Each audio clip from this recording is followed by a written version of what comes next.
Ayan, meron din tayong event guide dito guys. Etong M6 valuable rewards natin.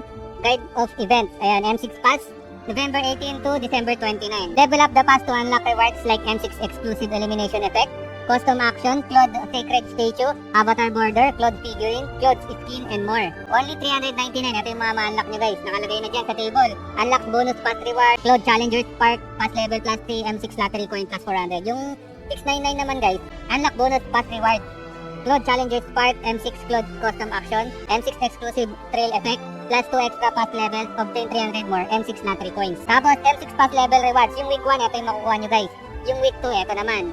Ayan, para hindi kayo malito, nakalagay na. Naka-tabulate na. Week 3, ito guys. Week 4, Week 5, Week 6.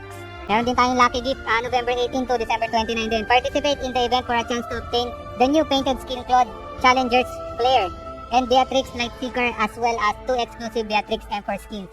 Draw to obtain. Ayan guys, nakuha ko na to mga lods. Redeem in the shop. Tapos, how to get lottery coins. Lucky gift, lottery coins, prize pool. The prize pool increases proportionally with each draw by all server players.